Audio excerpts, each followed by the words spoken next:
3 օր առաջ լրագրողներին ասել եք, որ չգիտեք, չեք տեսել այն կադրերը Կիրակի օրվա պատարագից, որ քաղաքացուն, անհամաձայն քաղաքացուն դուրս են հանում եկեղեցու տարածքից։ Կարողացաք 3 օրվա մեջ ծանոթանալ այդ կադրերի հետ։ Գիտեք, ես ինչպես բոլոր մարդիկ այդպիսի մի հատկություն ունեմ, երբ ինչ-որ մի բանի չեմ նայում կամ չեմ իմանում ինչ-որ մի բանի մասին, չեմ տեսնում։ Խոսքը նայել եւ չտեսնելու մասին չէր, չնայած որ լրատվական դաշտում փորձ արվեց իմ խոսքերը այդպես մանիպուլացնել։ Այո, շնորհիվ նաեւ մեր քաղաքացիների, որոնք ժողովրդական լեզվով ասած թեգել էին ինձ այդ պատկերի վրա, ես նայեցի եւ տեսա, թե ինչ է տեղի ունեցել, բայց եւ այդքանը։ Հիմա կարող եք մեկնաբանել ինչքանով է դա մեկնաբանում եմ հետեւյալ կերպ, որ տեսել եմ մի պատկեր, որտեղ անվտանգության աշխատակիցները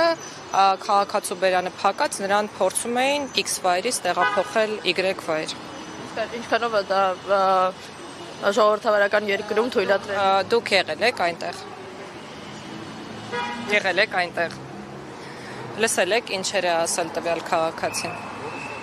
Գիտեք, ինչ որ իրավիճակում այդ գործողությունը կարող է իրավաչափ գնահատվել, ինչ որ իրավիճակում բացարձակ ոչ։ Այսինքն, եթե մենք չգիտենք ելակետերը, որոնց հիման վրա գործել են տվյալ աշխատակիցները, որևէ գնահատական տալ չենք կարող։ Եվ ես դրա համար միշտ հղում եմ կատարում իրավապահ մարմիններին, քանի որ գնահատական տալու գործը միայն նրանցն է։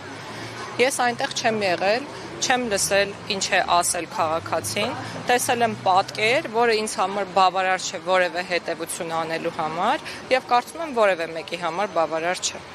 Ամեն դեպքում ցանկացած պարագայում բռնության գործադրումը անընդունելի է, եթե դա համաչափ չէ եւ իրավաչափ չէ։ Դուք Կիրակի օրը պատրաստվում եք իրական պատարագի։ Եթե քաղաքում լինեմ, այո, ամենայն հավանականությամբ։